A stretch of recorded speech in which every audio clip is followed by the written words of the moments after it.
ငလျင်တန်တဲ့ပြည်သူများအတွက်အားကိုးရာဖြစ်ခဲ့တဲ့ဆယ်လီဖြူဖြူထွေပြည်သက်များအားလုံးပဲမင်္ဂလာပါရှင်။ကျောင်းဝက်ကမ်းမှာမတော်မနှမ်းတွေကပြပြီးထမိန်ကြီးနဲ့ကျွန်းထိုးပြီးတော့အောင်မြင်လာခဲ့သူဖြူဖြူထွေးကမြန်မာတိုင်းနိုင်ငံလုံးကလူကြီးလူငယ်ပြည်သက်တွေရဲ့အသေးနှလုံးတွေကိုဖမ်းယူထားနိုင်တဲ့သူတယောက်ဖြစ်လာခဲ့ပါတယ်။ဟာတာဗီဒီယိုဖိုင်တွေကြောင့်ပြည်သက်တွေရဲ့အားပေးမှုတွေနဲ့အတူဝေဖန်မှုတွေလည်းကြုံခဲ့ရတဲ့ဖြူဖြူထွေးကအခုဆိုရင်တော့ရုပ်ရှင်ဇာတ်ကားတွေရိုက်ကူးနေရပြီဖြစ်ပါတယ်။သူမကဝေဖန်မှုတွေကိုကြမ်းကြမ်းခံပြီးကိုယုံကြည်ရာကိုရှောင်လန်းလာခဲ့တဲ့သူတယောက်ဖြစ်တာကြောင့်သူ့ကိုချစ်ခင်တဲ့ပြည်သက်တွေကိုလည်းပိုင်ဆိုင်လာခဲ့ရပါတယ်။သူမရဲ့စ조사အားထုတ်မှုကရတဲ့အမှုပညာကြီးနဲ့မိဘတွေကိုတိုက်ဆောက်ပေးခဲ့ပြီးဖြစ်ကကားကောင်းစားကြီးတွေနဲ့မိဘကိုပြည့်ပြည့်စုံစုံထားနိုင်ခဲ့ပြီးဖြစ်ပါတယ်ရှင်။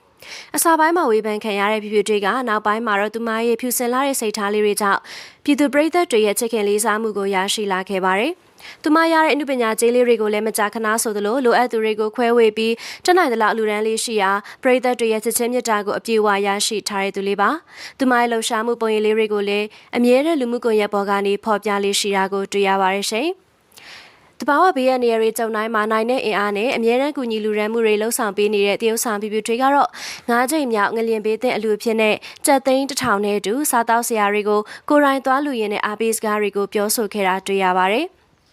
အခုလူရန်နာကတော့9ချိန်မြောက်သွားလူတာပါငွေသားပဲသိန်း1000ပါလူရောက်ပေါက်နေတဲ့နေရာတွေကိုလှူသွားမှာပါအရင်လိုပဲခောက်ဆွဲ6တွေမုံနေနဲ့ပါပါတယ်အဓိကငွေသားလှူမှာပါတချို့အိမ်လေးတွေပြန်ဆောက်ပြီးတော့နေနိုင်အောင်လို့ပါကိုရိုင်းကအလူမခံမဲနဲ့ပါဝင်လူရန်ကြတဲ့ခုနှစ်သားသမီးတွေကကိုယုံကြည်ပြီးတော့ပါဝင်လူရန်ကြတာဖြစ်တယ်သွားလို့ဖြစ်တဲ့အခါတိုင်းမှာလည်းသမီးဝင်ငွေလေးတွေလည်းပါပါတယ်သမီးကိုမြင်ပြီးတော့စိတ်ခဏတာလေးသက်သာပျော်ရွှင်ရတာတွေ့လို့လည်းအယမ်းကိုပီတိဖြစ်ရတယ်။တွေးလိုက်ရင်သချင်းတွေနဲ့ဖျော်ဖြေပေးဖို့လည်းတောင်းဆိုကြတယ်။ဘွာမောတွေပြေးနိုင်ပါစေလို့ဆုတောင်းပါတယ်လို့တရုတ်ဆောင်ပြူတွေကပြောပြခဲ့ပါတယ်ရှင်။သူမကတော့ငလျင်ဘေးထိခိုက်ခံရတဲ့သူတွေအတွက်လည်းစုထားမြောက်အလူမာကျပ်သိန်း1000နဲ့ရေသက်ခါဆွဲချကိတ်မုတ်မုံမျိုးစုံအသင်စားစရာအစားအစာအသုံးဆောင်ပစ္စည်းတွေကိုလှူဒန်းခဲ့တာကိုတွေ့ရပါတယ်။ဖြူဖြူတွေကတော့ YouTube ကနေဝင်ငွေသိန်းပေါင်း150ရရှိထားတာကိုလည်းထည့်ဝင်လှူဒန်းခဲ့တာလို့သိရပါသေးတယ်ရှင်။အခုချိန်အားလုံးဒုက္ခတွေစိတ်သောကတွေနဲ့ရောက်နေတဲ့ချိန်မှာမဟုတ်တဲ့သတင်းတွေမတင်ဆက်ဖို့မြစ်တာရက်ခံပါတယ်။သမီးစပြီးလူသိများခဲ့တဲ့အခုချိန်ထိပေါ့နော်ဘသူအကူအညီထောက်ပံ့မှမပါဘဲနဲ့